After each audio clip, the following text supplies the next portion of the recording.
PTMC Cargo Dispatch 559. We're requesting drop-off clearance for delivery 13 Omega. Affirmative. Deposit delivery in docking bay 1. Be advised, micrometeor storm approaching. Expedite your business.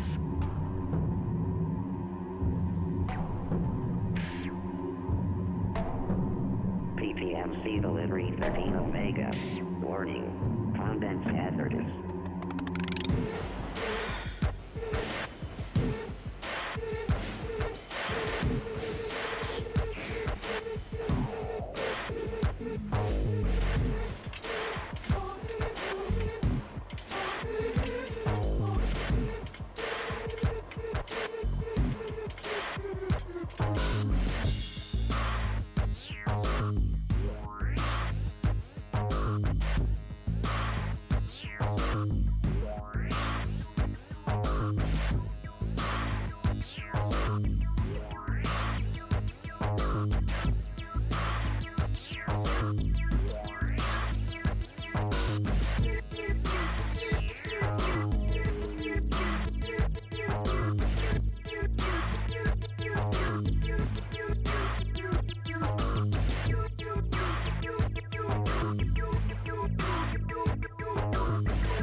Self-Destruct sequence activated.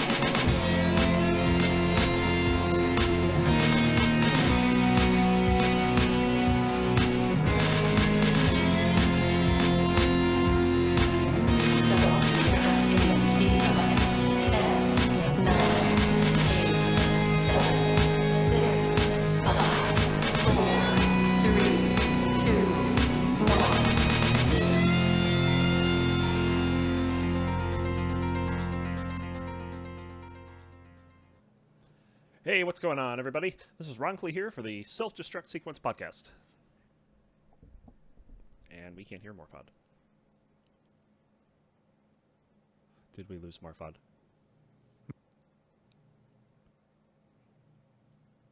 Hey, wait. Oh dear.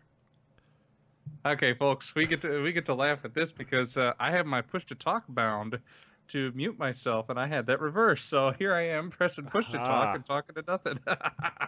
Hello, folks. I'm the dunce today, and Morphod, thank you very much for joining us on Saturday, March 19th, and this is episode 18. I guess we got to the jokes a little bit early today. Yes, indeed. All right, so we got a bit of news on a few titles this week, starting off with Overload. Of course, they got successfully funded a week and change ago now, and they have released their final playable teaser. They have it pushed to Steam, and it's available for, it's available for download through their website. And basically, this has the new map, the what's the name of that bot? Blades. Blades is a little more aggressive. A couple of minor fixes and tweaks. They got the speedrun timer in there. Stuff like that. It's pretty complete build. They said they're not going to work on it anymore, even if more bugs are found. They are now focusing on the main game. So definitely check that out if you are into the Overload teaser. I know a couple people were playing the crap out of that during the week leading up to the Kickstarter. Even I was streaming it for a little bit. I'll probably play it one more time before I happily wait for the finished product. Have you gotten your hand? You said you can't play it. That is correct. Oh. I play on a toaster, and my internet is through a cocktail drinking straw. So, unfortunately, I have not been able to enjoy that. I would try to watch you streaming it, but I have difficulty doing that too. But usually the replays, I can do that. So you say you had a couple runs on Overload already on your... Well, of course, there's Dracona's hot streak that was played on their 24-hour live stream. So stuff like that. I mean, yeah, stuff like that does exist on YouTube. You can definitely check it out. So Very good. yeah, it's really cool to see that go forward. Of course, we also have Descent Underground. They've got build 1944 coming out, which is a production build that has all the changes from the build that we talked about last week, which includes the Coliseum map, the Typhoon spin attack upgrade, the destructible gates, and other miscellaneous bug fixes. Otherwise, not a whole lot going on from them because they are at South by Southwest this week. So they're showing off the game. If you're anywhere near South by Southwest, stop by. They have a booth up. You can play the game using VR. It's from what I understand. I've talked to Mike from Fists of Heaven. He actually saw them at PAX East, and he said the experience is surreal. The VR is awesome for the game. So definitely check it out if you're nearby. And then one more game, Sublevel Zero's got a new patch this week. Of course, I'm not sure how many people know. I'm very much into Sublevel Zero. It is my game of choice at the moment, actually. And I've been speedrunning the heck out of this game. I've got the game down to 32 minutes and 10 seconds is my current world record run. I've actually submitted that to SGDQ, by the way. Summer Games Done Quick. So I'm kind of hoping that goes through. We'll find out in a couple weeks. So, but they did release a new patch, which they had a beta patch out for the last couple of weeks that introduces fixes for unlocks that weren't unlocking. And let me tell you, the first time I fired the game up and had that fix in, I think I unlocked about 30 things. It's just my screen kept scrolling with unlocks, and it's like next page, next page, next page. I'm like, geez, it is insane. They do have an issue on Intel GPUs running on Linux operating systems that might be causing a crash on launch. They're investigating that, and they'll be looking into that. And there is also a fix for flying outside the level, which I discovered, but was pretty interesting. It's so funny because the game looks like observer mode, like exactly like Descent observer mode when you fly outside the level. Amusing. Yes, I was like, oh, this is so cool. And then I was going somewhere with this. Sublevel Zero also has been talking about future patches, including another content patch, which will basically make their VR build the official build. Right now, it's a separate build. You have to select it from the betas. But it will be the official build that you can run VR on. They're also going to be adding some new prefabricated rooms, which for someone like me is going to be a little challenging in a speed run to try to figure out what all the new rooms look like. But one of the things that I had accidentally come upon is the game has these little. It's funny because the 3D model for them is a Nintendo Game Boy. It's just the Nintendo Game Boy that just spins around, and when you pick it up, it says it's basically the game's story. So every level there's one of these items, and there's a certain pool of these items for each level, and there's a hidden achievement in the game to collect every one of those items. And when you get this achievement at the end of the game, you get the true ending. You know how at the end of Descent you get the mission debriefing with Dravis saying that you have to go to another place to clear out some infection in another solar system or whatnot. Well, at the end of the normal game, I'm not going to give away the actual spoiler, but at the end of the normal Sublevel Zero game, the ending basically tells you feel as though there's information that you have yet to collect. And then when you get the true ending, it disregards that message, and then what it does tell you basically sounds like an expansion to the game. Like they're planning an expansion. And I mentioned this on Twitter, and I got a response from one of the devs. He's like, oh my god, you found it. And he basically went on to confirm that indeed this would be the next title in the Sublevel Zero series. So it sounds like there might actually be some DLC or an expansion for Sublevel Zero, which I find pretty cool, because I'm loving the game. It's one of the better 6 Degree Freedom first single player games out there. So Six Trap Games, hope you guys can do it. I mean, they did have a publisher with Mastertronic that went under, so I don't know if they're going to be able to find another publisher, or even if in this day and age, if they even need a publisher. So good luck to them.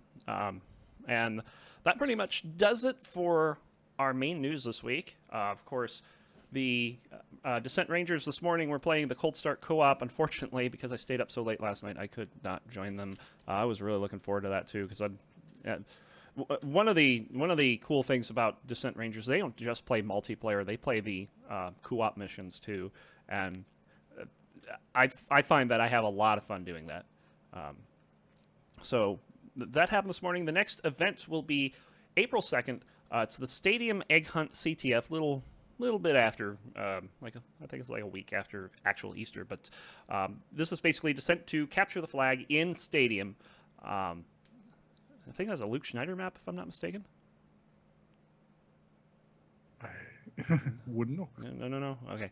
I just remember it got ported to D3, and people weren't very, very happy about that. But anyway, of course, the reason why it's called Egg Hunt is Descent 2's Capture the Flag is different than Descent 3's, where the flag can appear anywhere in the map. So you have to hunt it down like an egg and then take it back home to get 5 points. So that's the Egg Hunt CTF, and that will be, I believe that's a Saturday. Let me just double check. Yeah, it's Saturday, April 2nd, 3 p.m. Eastern, noon Pacific. Definitely check that out. Team games are always fun, and something like CTF where you have a different objective than just killing your opponent, although you do get points for killing.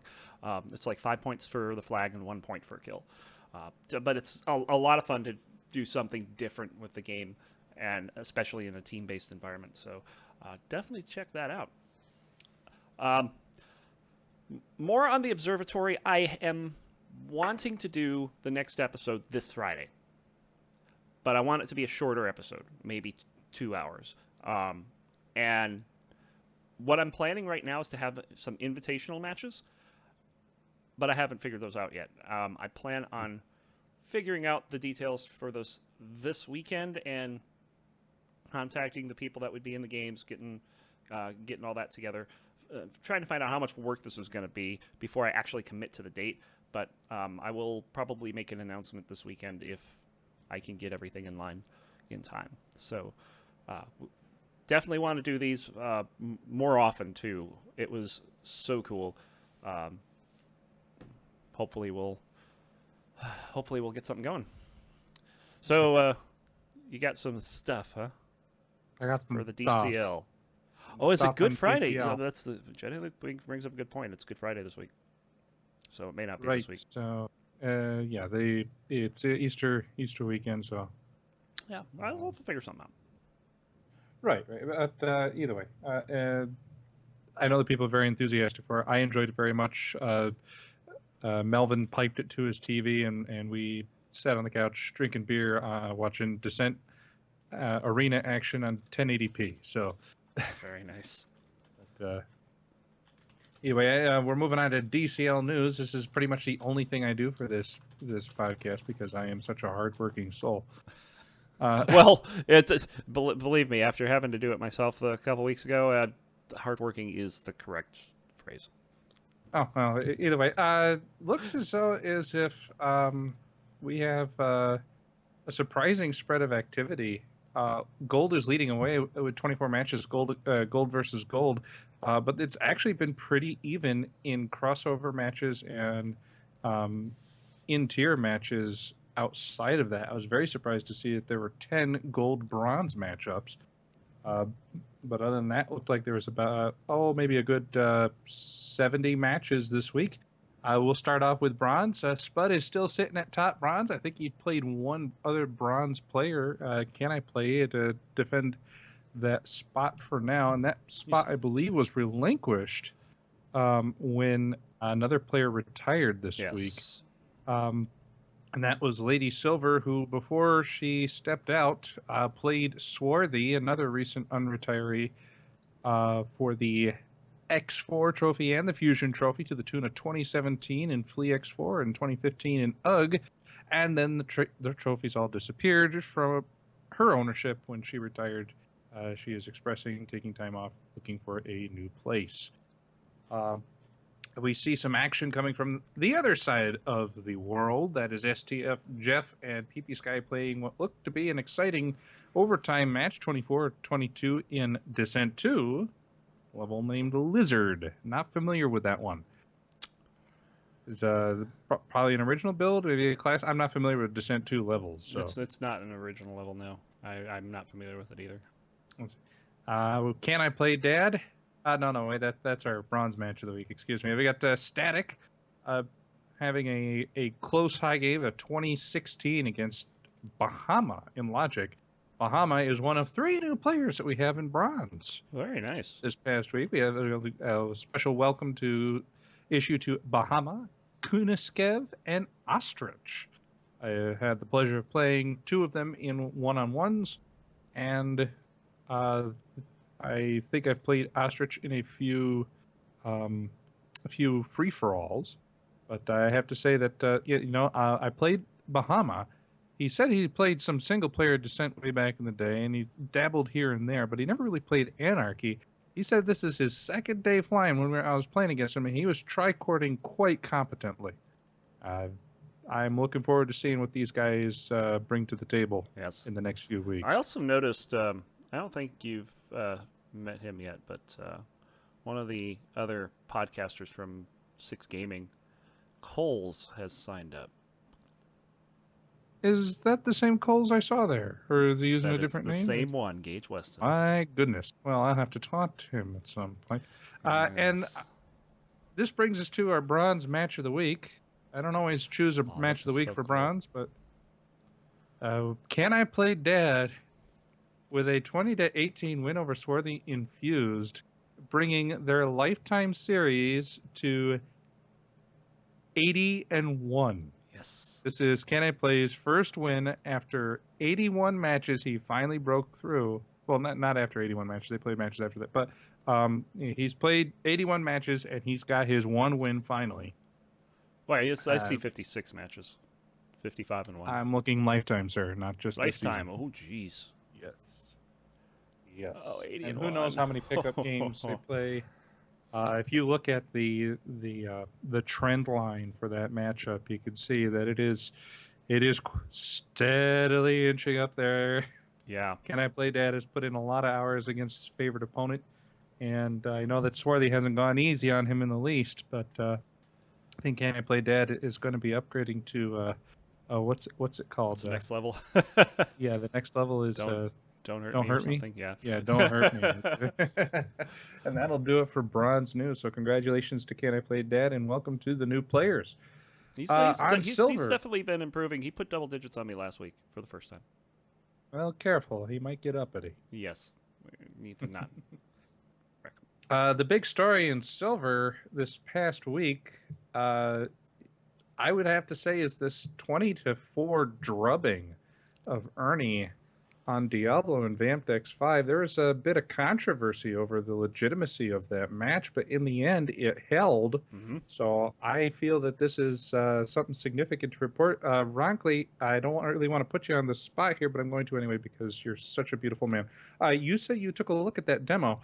From my understanding, it was just outclassed, wasn't it? It's just it was completely outclassed. It wasn't quite the same because I'm going to compare this to another 20-4 that Ernie had, and that was against Watts, where Watts looked confused, completely baffled.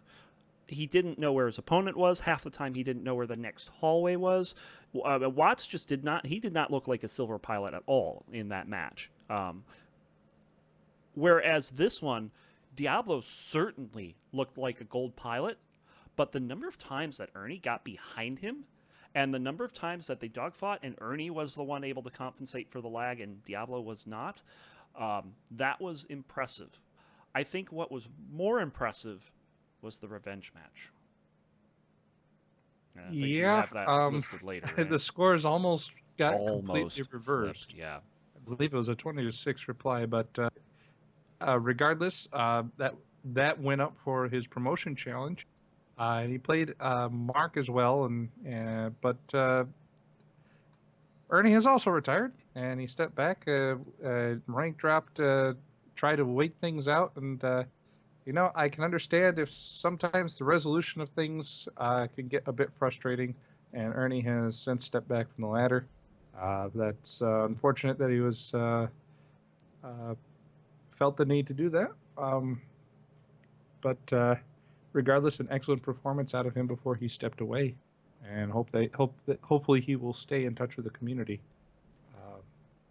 in the meantime, because he certainly had a lot to offer the lower tier pilots for training and encouragement. So,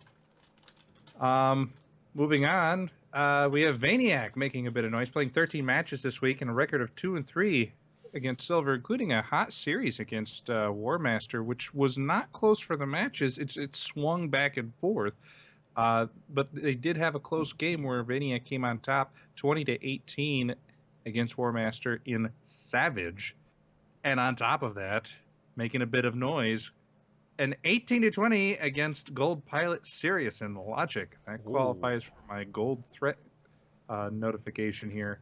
No So kidding. Vaniac is definitely making noise. He's really starting to, I think he's fully gotten back his dogfighting and is starting to build upon what he had before. And that can create a problem for people who are just a little too willing to get into entanglements.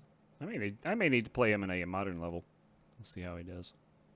Very possibly, but remember that 18-20 was in a modern level Logic too. So, on the flip side of that matchup of Vaniac and War Master this week, we have War Master also getting a threatening score against Gold with a 17-20 high game against Diablo in Nocturnal. Diablo demonstrating a bit of a weakness in that level. Very surprised that he agreed to a match in there. And War Master, like Vaniac, demonstrating a good strength in the older levels. This is a week after getting a 20-18 loss against Soldier. That's Right. 2 weeks in a row, and putting 13 up on Jedi Luke last week too. I mean, that's nothing to sneeze at either. He's getting scary. Then we have Melvin with 9 matches this week and a 4-4 record versus Silver. But the only pilot that he played that was Silver was the remaining part of the series against me when I was visiting his house land. And in fact, that was a pretty neat series. Some highlights from the Melvin hosting Morphod series out in West Virginia on land. Series is 10-6 in my favor, with high game for me was a 22-20 win in Tank, a level made by Swarthy, which was for the blind trophy. I was down 13-5, and I brought it back Very nice. to win it in overtime. That is an impressive comeback. And then the last game of the series, before I left his house, Melvin decided to drub me 20-10 infused, which holds the marcation here of holding Silver to 10 points or less. Very embarrassing for me. Ouch. But an excellent performance out of Melvin. Had no answer for his spread fire. Oh. And of course, even though it was last week, I'd have to say that the most exciting match of the series was witnessed on the Observatory, 20-18 in Lurk. Certainly seemed to be an excellent show for those who got to see it. Proxy and Mines. the other match he had was Proxy Mines. Proxy Mines. And the other match Melvin had was a good showing against Jedi Luke. And then we have me with 15 matches, 9-4 against Silver, of course, 6 of those against 4 of those against Melvin. Defending the X4 trophy against P-Funk just barely, 20-18 in Flea X4. Ooh. Excellent job by P-Funk there. And winning the dogfight trophy, actually went up to Vaniac and asked him to punch me in the mouth, and he did, 20-18. I just barely held on to that in Untitled. Wow. And I got to say, I thought I had the advantage there against Vaniac because there was no Vulcan. I was wrong. You know what he was beating me with? What was it? Fusion. Fusion?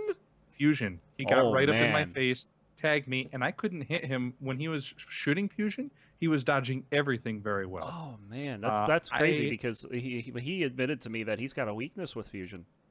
I was hoping to exploit that because there would be no Vulcan. Instead, I had to plasma him to pieces and throw some lasers in there for some, trying to get my as close as I could to a spawn kill. Very Weapon nice. camp. Barely came out with that one. So decided that because that was so close, we had to honor an immediate rematch. We went into Bluebird, which of course brought the Spreadfire and Vulcan back into play.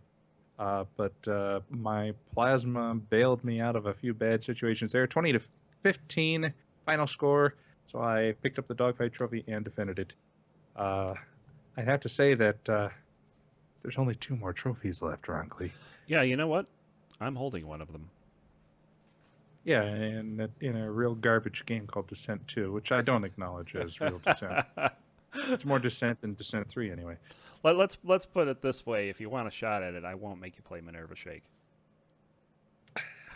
I would not. You could keep the damn trophy if you want shakers. But there is one thing I do want. Those shades that you've been keeping warm for me since I last dropped silver. You don't want them Oh, I really. want They're kind of cracked a little bit. They're with, a little how big, hard Melvin but- threw them at me after I picked up that win. That's okay. They can be fixed. But I accept your challenge. You are on. Yes. Okay, and that completes it for Silver News this week.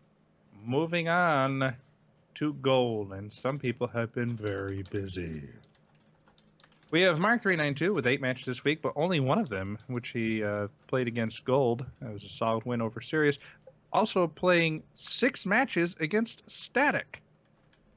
Bronze Pilot Static. I think the highest score that Static got was 2 or 3, and a couple of tomatoes there. Props to Static for wanting to play 6 DCL games in a row, let alone against the top player on the ladder, let alone against Mark 392. So just a little something that I thought was worth mentioning there. Nice. We have Dracona playing 12 matches and a record of 3-1 versus gold that are not Blue Orb, with high games of 2017 against. Is that? I made an error there. Could you look up the 2017 game Dracona had in Mind Tricks over somebody? Because I have down here that Dracona beat Dracona in Mind Tricks, and that's just not really possible.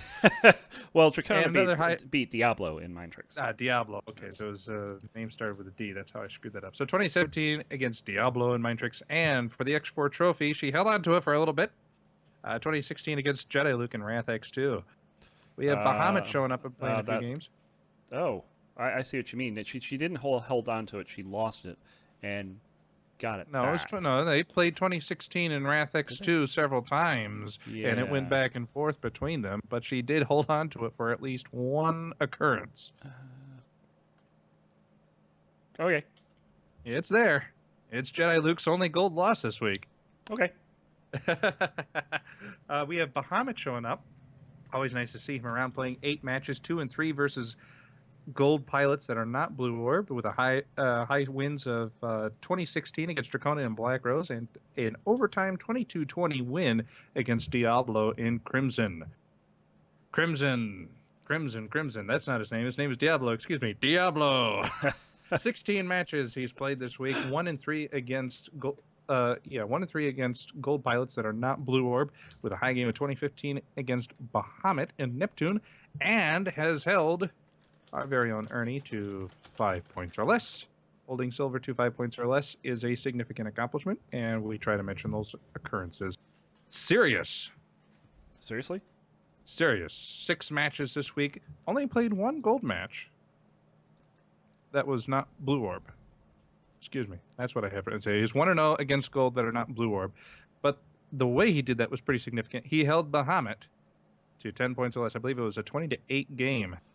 Very impressive showing by Sirius, because I can't even fathom how on earth he would do that to Bahamut. New map. It doesn't seem like it fits Bahamut's style at all. What was the map? Wrath. Okay. That could be why. But Bahamut's not. I guess it's just learning the new level, because he's not afraid of missiles. He doesn't. He certainly prefers to not have as many there, but he's not missile shy. If it comes down to it, which is probably why he willingly jumped into a map that he's never seen before. Either way, significant accomplishment by Sirius, and congrats. And then we have the most active gold pilot of the week, Jedi Luke, with 24 matches with a record of 15-1 against gold pilots. 2 close matches defending the X4 trophy or earning it back. 2015 against Dracona in Wrath X2. 2016 against Dracona in Wrath X2. Other close game mentions: 2017 against Diablo in Mega Athena, with the match comment that suggests that he didn't fire any Mega missiles during that match. That's interesting. I don't know what to make of that. And Obviously, still in Jedi's 2017. one of the ladder administrators, so the match was taken seriously enough to report. I don't know. I just reported. That's But other significant accomplishments to mention: holding gold pilots to 10 points or less, twice against Dracona, 3 times against Diablo. Holding gold to 5 points or less, once against Diablo, and holding silver pilots to 5 points or less, once against Entropy, twice against Maniac, and one more time against Demos. And that wraps it up for Gold News this week. And I don't know, do we have a match of the week to select out of all of this? I almost want to say that that's that 2018 win of Can I Play Dad over Swarthy, just breaking through. Yeah, it's always cool to see someone breaking through like that. I have absolutely no problem with that. That's a pretty good accomplishment for him. Of course, the only thing that anybody you missed ever Mark, gets. by the way. Hmm? You missed Mark, by the way. I didn't miss Mark. Yeah. Okay. You okay? All the games were on the other person's side, so Yeah, you just it was, didn't have a Mark capsule. Mark who? Mark 392. I Yeah. said 8 matches, 1-0 against Gold, which was a match against Sirius. Did I just completely miss it? I may have mumbled it really loud. I mentioned a big thing about him playing static 6 times. Oh, and I have this little note here at the bottom here, just kind of a non-news item. Cyrus retired, but nobody cares. And that does it for Gold News this week.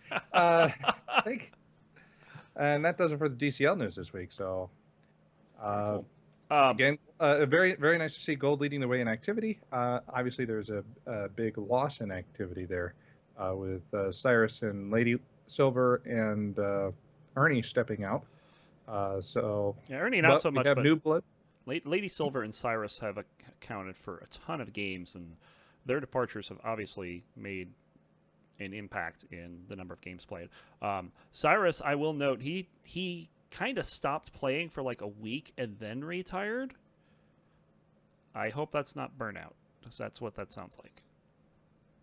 Well, if it is burnout and he is retired, then that sounds like the right course of action. Yes. So, anyway, moving on here, of course, try to get in some other sites news when we can. Fists of Heaven just recently put up a review of Sublevel Zero. It includes some interviews with the developers, which is kind of cool.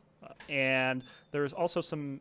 There's also my SGDQ video up there, which if you want to see how the game looks, how it plays, definitely check that out. It's over at fistofheaven.com. It's a really well done article. I enjoyed it. So yeah, for the highlight of the week, I guess we're gonna go with Can I Play? I think that's reasonable. Do we like hand out T-shirts or anything like that? No. No. Maybe a $5 Walmart gift certificate. No, we don't. Oh. Yeah, it's that's not in our budget. Right. But yeah, Right. the 2018 breakthrough win over Swarthy, and you can't really put this on Swarthy just coming back from being retired and rusty, because he played a ton of games before that, like just not DCL games, but for a couple days leading up to that, he had been playing. So that just means that Can I Play Dad is getting better, and he's been proving it week in, week out. So congratulations to him for getting his first win over Swarthy.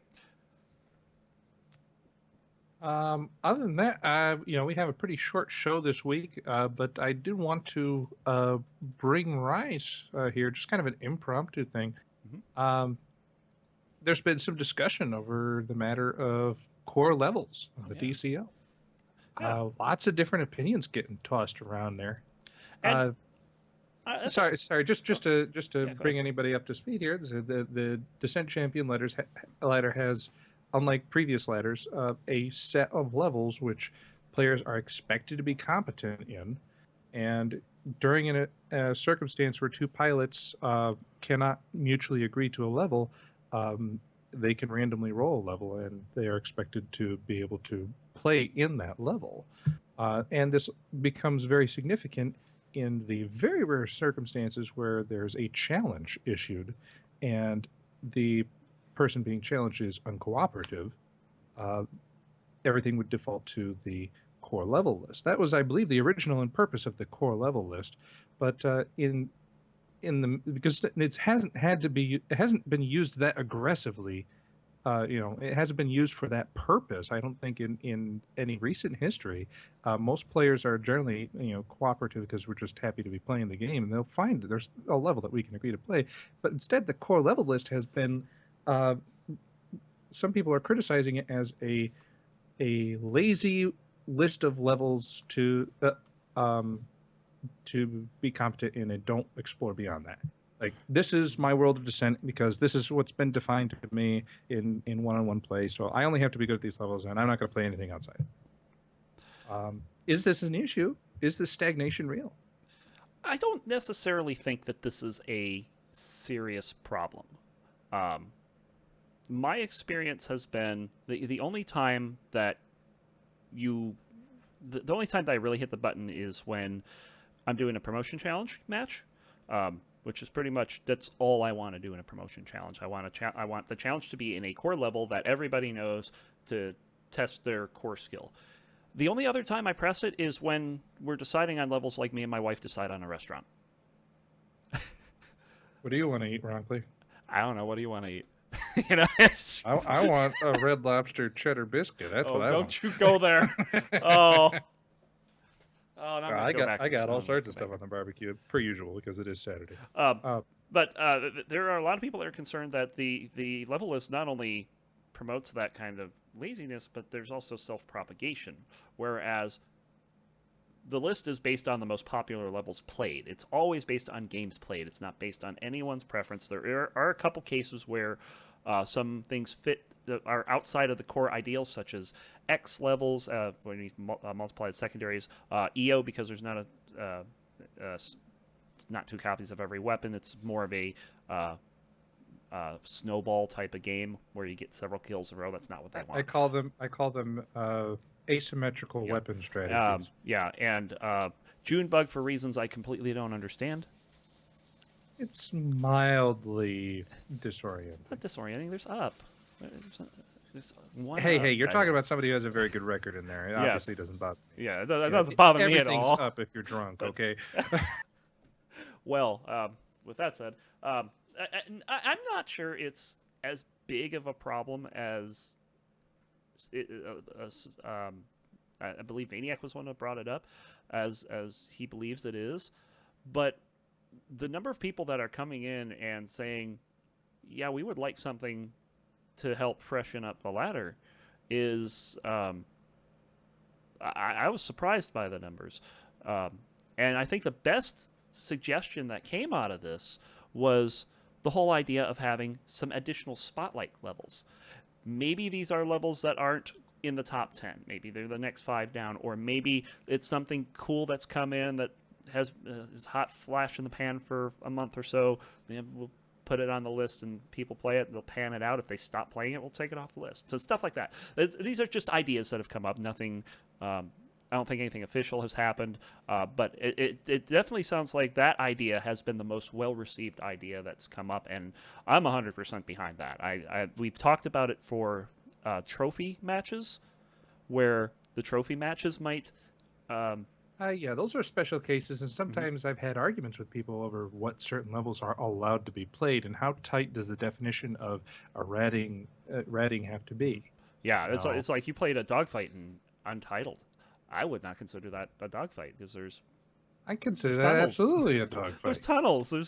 Didn't we have this discussion? It's like it's a skull's head, right? Or yes. what was it? It's a skull's head. Or oh god, what was the? I don't remember. Trilobite or something. I don't know. but yeah, it's I don't know. I mean, we definitely need that kind of list for the trophy levels. I think that is for sure. But having it for, what about the main games? We have the core list. What else is there? There's literally over 1,000 levels out there. What's being good made out of those every- 1,000 levels? More I being, think yeah. Swarthy Swarthy. uploaded like 4 in this past week. Yes. And Swarthy, he's getting better by making Exactly. making more and more levels, get more practice. So it's not the idea of more volume is better. It's that, well, in order to make a good level, you have to first make a level. Yeah. So you got Swarthy, you got Seaworm. He puts Oh out yeah, some good levels. he put out his fish barrel recently. That's been it's tight. It's pretty vicious. I feel like there's a couple of windows that could be made, but where am I driving with this? I'm sorry, you had a point you were making. Go ahead. No, I was just saying that Swarthy, Seaworm, and Dracona. These are all people that have designed a level this year. This 21 years on. By the way, 21st anniversary was this past February. This is a 21-year-old game that we're still designing levels for. And up until now, the only way to really get the word out is to have someone play a match in your own map, which is not really the best avenue to do that. Because some people will see, oh, they played in what's Wrath? I don't know, whatever. I'm gonna go back to Logic something like that. But then a post was made on it saying, hey, this is a really cool DKH-like level with a lot of secondaries in it. Come play this level. And then all of a sudden, everyone was like flocked right to it. That was really cool. And maybe something a little more formalized than just having, because anyone can show up on the board and post something like that, and that doesn't mean the level's going to be good. Wrath is actually a pretty good design. I don't know. There's been arguments for and against having something other than the core list, but I really think that the Spotlight idea has some serious merit. The question I would pose is it the ladder's responsibility to promote level diversity, in with pilot participation? It's interesting to me because something that I was told in that thread was something along the lines of pilots shouldn't have to adapt to these random levels that are showing up. I'm of the opinion is if you're a 1v1 pilot, you better be able to adapt. If you're a good pilot, you're going to adapt to a level like Ascend and beat me 20-6. If you're not a good pilot, you're not going to be able to adapt to a level like Crimson, and you're going to lose to me 20-11. Those are two games that actually happened against the opponent I was playing blind in a core level. So, I mean, things like that make me think the better pilots are the ones that are going to adapt faster and get the scores that they're used to getting on other opponents. So, do I think it's the ladder's responsibility to do this? I think that's outside of the realm of discussion as to whether it is their responsibility, and more along the lines of is this within the ideals of what the ladder's trying to accomplish? If the answer is yes, then they probably should do that. If not, then I'm okay with this not being added. I really don't think for the long-term health of the ladder, having something like this is going to change anything. I think the ladder is very healthy. We still got tons of people playing every week, and it's not going to hurt to not have this feature. But I personally believe that if you put these levels out there, people are going to play them. Maybe not as much as the core levels, but when they're looking for something new, that's when they're going to drop in and start playing new stuff. So I believe that you had suggested, I think there was a note here saying that given this discussion on the ladder, that maybe we can use this podcast to positive influence there. That could be true. I know you and I had discussed before this podcast existed about doing some kind of video level review. And I think even today that would be a pretty good idea, even if we just go over existing levels, because some people may not be familiar with them, and we could pan them Even out. just to build up a video library of, hey, this is what the level's like if you've never seen it. Yeah, pretty much. And I was even thinking for the observatory, doing things like brief fly-throughs of the level while talking about the level. I Right. did not get around to doing that, but Yeah, that's a bit ambitious for what was only the second show. yeah, I was going to do it for the first show. I had a couple levels already typed up, and was planning my fly-throughs through them, but never had time to finish. But I think something like that would be really cool. Like maybe once a week, coming out with a level. We could take suggestions for levels, stuff like that. Well, I know that I don't carry as much much of the weight around here as you do, but maybe that's something that I can do to enhance my portion of the show. Perhaps. Yeah. Well, I think that I would call upon our listeners. Hey, what do you guys think? In order to, not necessarily demand or drive change, but to instead expose new levels and to focus exposure.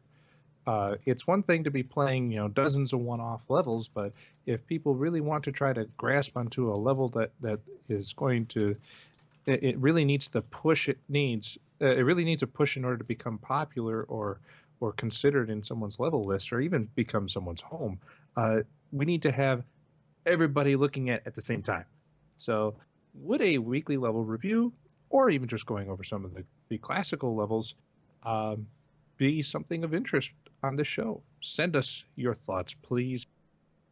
And yeah, that's all I wanted to do with that impromptu there. Thank you for humoring me, Ron. No worries. It was good discussion. I was actually going to bring it up and completely whiffed on it. So I appreciate you. I only brought it up because bring it you up. mentioned it like sometime earlier today or last night. Yeah. Cool.